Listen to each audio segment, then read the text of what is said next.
WHOW. Top of the morning. Thanks for being with us. I'm your host today, Seth Lawrence. The WHOW Morning Show streams to Facebook and YouTube, brought to you by Peterson Insurance, your Pekin Insurance agent in Clinton. My guest on the Zoom today, Taylor Baxter, city manager for the city of Farmer City. Morning, Taylor. How are you, my friend? Good morning. I'm sad I'm not there. I apologize. So thanks for getting me on the Zoom. No worries, man. No worries. Anytime stuff comes up, it's understandable. Yep. But I see you survive the heat. Yeah, we survived over here. It's been kind of enjoyable outside, and city crews are able to get stuff done. And it's nice when it's super hot, but then also there's times like the last couple of days where, all right, this is pretty good. Yep. It's been nice, been enjoyable for sure. I don't think it's going to stay that way. I looked at the forecast for the weekend and the end of the week. It looks like it's going to get warm. So I think so. I'm pretty sure. But and being all that is a May, Taylor, let's dive into, I know Farmer City Council met on Monday night. I don't know if this came up on the agenda or came up at the meeting, but you were telling me some issues with GFL, Green for Life, garbage pickup, and some things happening in Farmer City. What's going on there? Yeah, we had them under the proclamations, presentations portion of our agenda, and GFL wanted to come and just really issue an apology to the public, to the council. We've been having some issues, and specifically just pickup. On Thursdays, they come to Farmer City, and that's their day to pick up garbage. And it seems like the last couple of weeks we've been fielding phone calls pretty much all morning on Friday. Hey, this got missed. Why didn't they come and get this? And residents were frustrated. We're frustrated at City Hall, and GFL hears that, and that's what they wanted to come in and tell us. And Eric came, and he's one of the leaders at GFL, and he's been really, really good to work with. No complaints there. But he just said they made some leadership changes, the number 1 and the number 2 spot at GFL for this area. And he's just reiterating, we hear you, we understand there's frustrations, we're not happy with it either. And they have made changes, and they even brought one of their leaders over from like the Morton and Pekin area to oversee the operations over here. He's done a great job in that area. So they're listening, they hear it, and they're making some changes at their organization to try to help that move along quicker. So we were very appreciative of that. So when it comes to GFL, they come over, they're your garbage provider.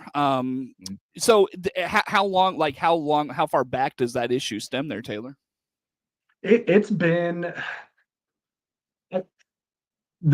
seems like there's always issues, and when you're in an operation that big, there's going to be things that happen. But this really seems to, for the past month, we've been having issues. Now, I mean, a month is long, that's only 4 times, but if you're getting consistently missed over and over and over again, that's frustrating. As I have a garbage service, and if I didn't have my garbage picked up for an entire month, that would be extremely frustrating to me too. So I sympathize with our residents, and it just seems like it's the same streets over and over. Okay. Those people get pretty frustrated, and I don't blame them one bit. No, and you don't want that in your town either. No, I mean, gosh, no, not at all. They're paying. Yeah, they're paying for it. This is a service, and we're not providing the service, so we're kind of the middleman. But yeah, you're paying a good amount of money to get your trash picked up. When that doesn't happen, it's frustrating. Yeah. Well, and that goes along the lines of your beautification efforts, and just trying to keep the city clean. And I'm sure the city isn't appreciative of the garbage provider when your residents are paying and they're not, pulling their end of the bargain. That can't be, the city can't be happy about that at the same time, I'm sure. Right, because then you put stuff, the bin fills up pretty quick, and then you put stuff out. And then, then we have ordinances against that. Now, obviously, we would work with people and be understanding, like this is not your fault, but that attracts rodents, and that attracts, then it goes to there's just garbage, and it goes into zoning and code enforcement. It's just this hamster wheel of bad things that can happen just by garbage not being picked up. So for sure. I don't mean to kind of venture off the beaten path, but I know, like we talked about, beautification, upkeep of property, those things are top of mind in Farmer City. How is that effort going? What's your reaction from residents and things of that nature, Taylor? Yeah, great segue because we actually had Chief Nate Guest come over to the council meeting and just explain, hey, this is where we're at. So we've had some chatter on Facebook, and you know how that goes, but it is a concern that we do have. We do hear residents, and we've gotten some letters and code enforcement for Farmer City. It is a secondary, like Chief said last night, it is a secondary not concern, but enforcement, patrol, crime. Those are the primary things. Code enforcement kind of comes secondary when those things pop up too. So Chief has done a great job of working with individuals, and it really is just a matter of compliance. And do we wish we were able to handle things quicker? Yes, but it's also a good thing that the government can't overstep and handle things quicker. There is a process that needs to take place, and it could be 30 days. Then it gets taken to the judge, and that's another delay. And so there's certain things that we try to do, and Chief is just giving us a reminder. Hey, this is what we got going on. This is top of mind, and he's trained some staff internally to be able to help with that. We've talked about possibly hiring a part-time code enforcement officer, somebody within City Hall that could help with that too, just to be able to help move it along quicker. So, like I said, there's things that we can do right away, and there's other things we just gotta, have due process with people. But things are getting better, I think. People seem to be responsive, and it's just the nature of the beast, unfortunately. Yeah. You probably know this full well, obviously having spent time in Clinton, but you often see the loudest voices tend to be out there, most public, largely social media, that avenue for most of them. But then, you hear from leadership within the city that, hey, there's a contingent of people that are not in favor of, just residents having, trash in their yard, things, all scattered all over the place. They don't like to look at that and that sort of thing. Is that the case in Farmer City? Are you finding kind of not necessarily a silent contingency, but just people that they're not airing their grievances on the social media platforms? Instead, they're calling up they're calling up the police and saying, hey, this, what's going on with this? I don't like this. This is obviously against city code. What do you find in Farmer City, Taylor? I think it's a combination of both. We've had letters sent to us. We've had conversations on the phone with people. Yeah, obviously social media, that's where people really like to air out everything wrong.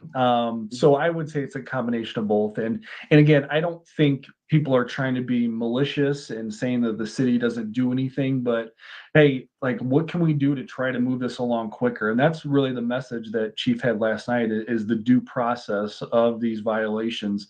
We luckily, and I, even being a city manager, like, I'm happy that we have a due process, because I don't want the government to just go and tell people what to do. I don't think that's the role of government, but there does come a time where, okay, we need to step in and this needs to be addressed. And that's really kind of like, officer discretion is, okay, these people are working with me. Here's the situation. Chief is able to kind of work with people, and there's some that do, and then there's some that just completely ignore them and are not very nice. I'll just say that the government is telling them what to do, and that's where we have issues. Sometimes, I'm not saying it's all, but sometimes we do, and that's in every town, not just in Farmer City. So for sure, yeah, absolutely. Yeah. So again, anything else on kind of code enforcement, things of that nature in Farmer City? I mean, is it always is code enforcement always property upkeep, or are there other things that encompasses? Are there other things under that umbrella? Yeah, vehicle storage, if you have rundown vehicles, again, there's a different way that we can handle that if the car is on the street versus when it's on private property. And Chief kind of went into that last night too, because there are a couple of properties in town that we've gotten complaints on where we just have an abundance of vehicles just sitting there. Now, it's not trash, it's not, but it is certainly an eyesore. And, just having a storage facility at your residence, that doesn't make it very appealing to be a neighbor to that. So Sure. we've talked about that. Farmer City hasn't adopted a building code, but we do go by the latest version of the building code. So we don't have an inspector, but it gets to a point where, this house is not habitable, and we're running into a couple of issues with those two, where they're just run down, foundations about ready to give way, animals coming in and out of it. So yeah, there's a combination of things that happen with code enforcement, not just specifically garbage and weeds. Anything else on that, Taylor? Anything else on?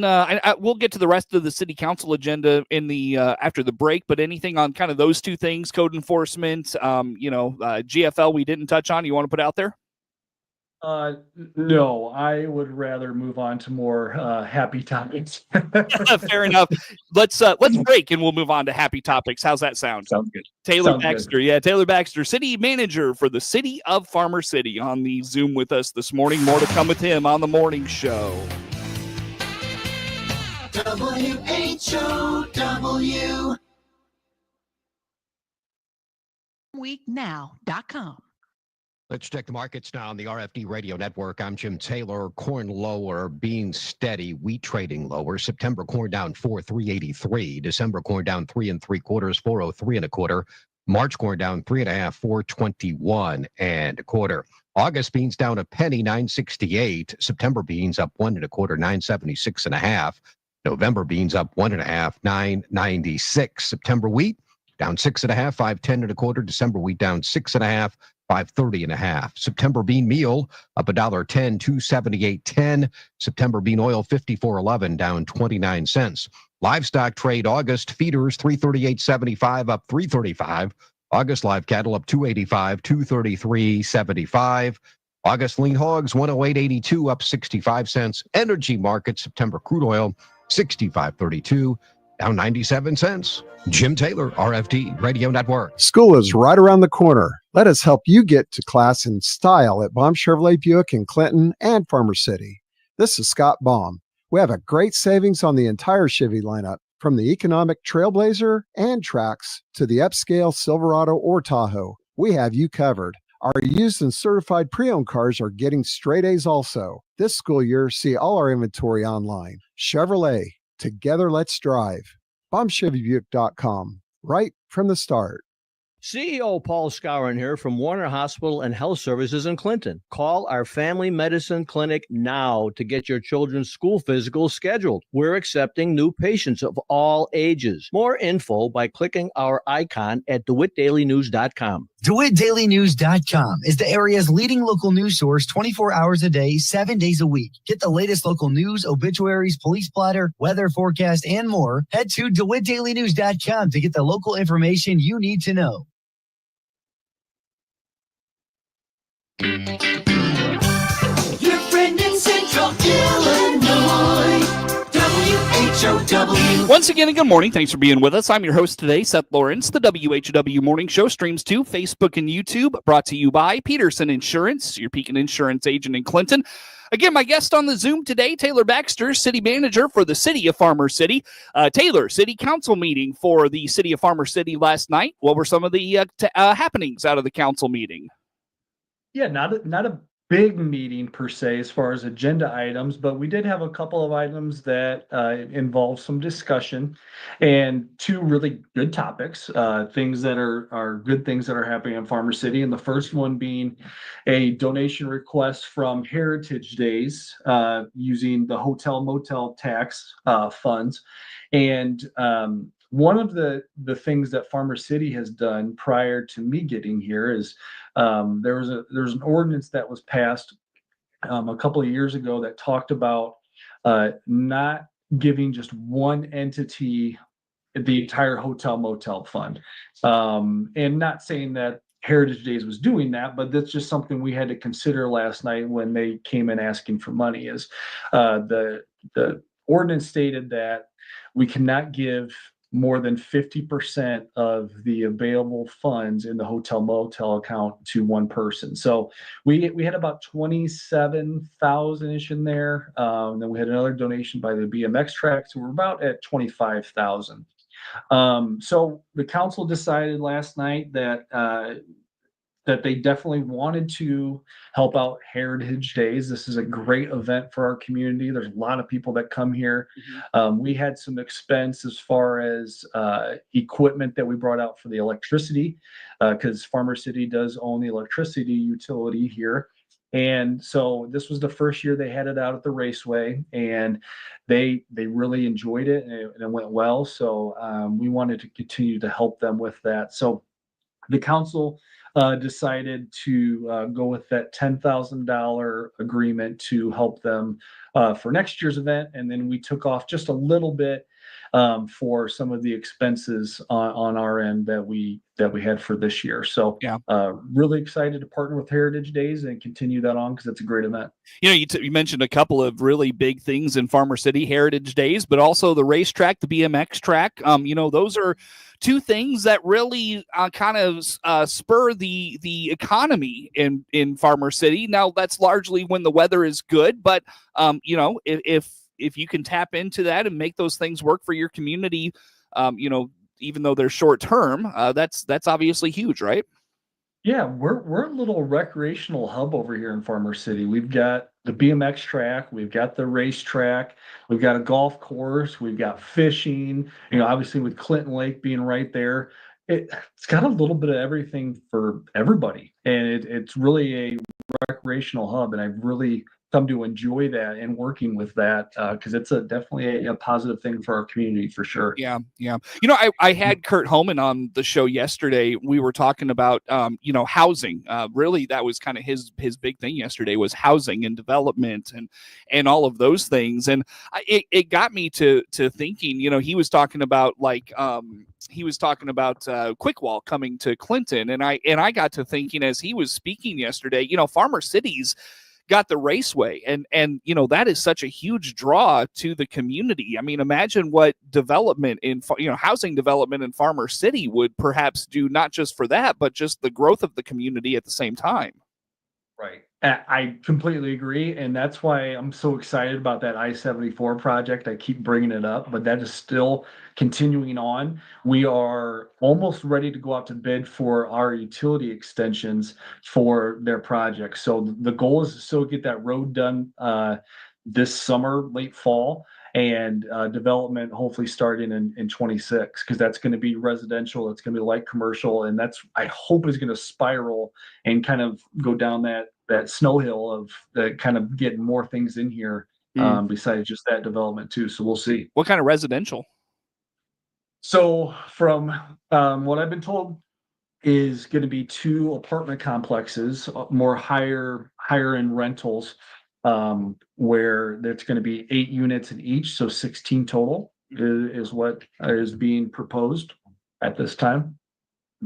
Got it.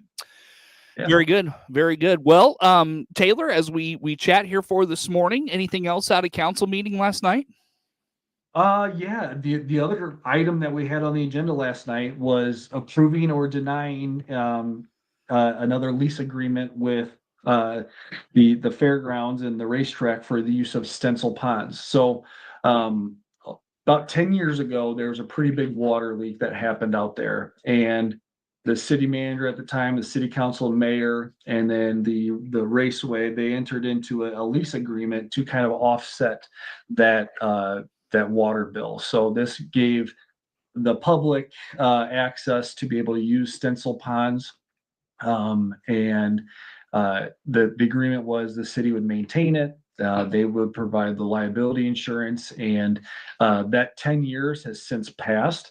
So the discussion came about, okay, what do we want to do now? Do we just want to give it back to the raceway and let them take care of the maintenance? And from what it sounds like, the liability insurance would be pretty difficult for them to get for that. So they'd have to close the gate because there is open bodies of water, which it's pretty expensive to carry that liability insurance for them. So, or is this something where we feel like as a city council that, this is a good thing for our community, it's a community asset, we want to continue maintaining it, continue providing the liability insurance.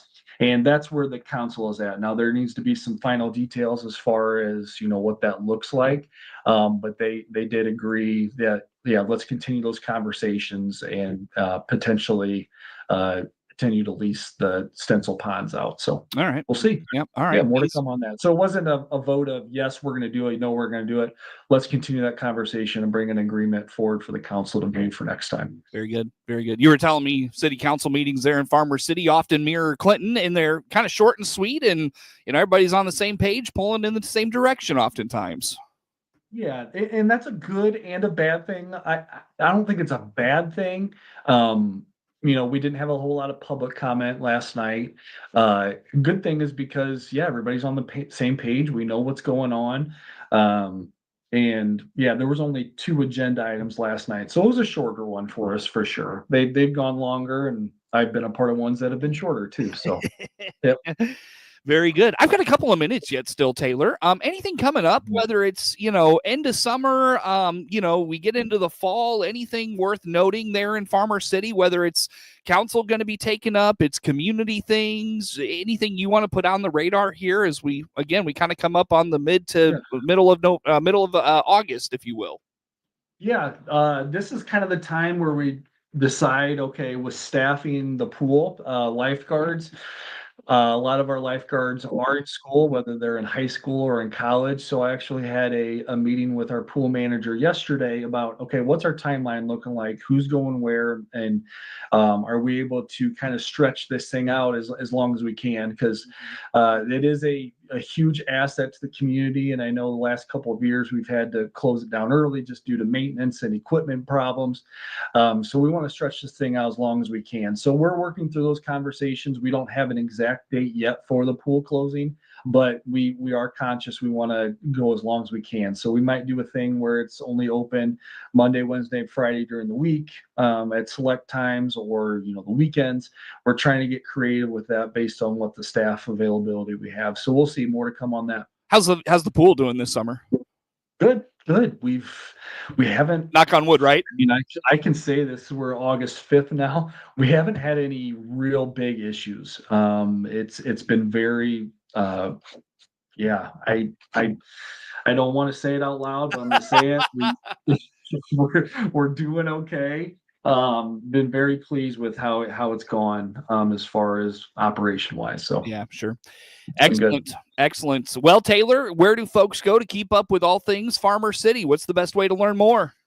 Yeah, we do have a Facebook page, City of Farmer City. Our website is got a lot of information on that too, and that's cityoffarmercity.org. You can call us. We answer the phones here at City Hall. You got emails.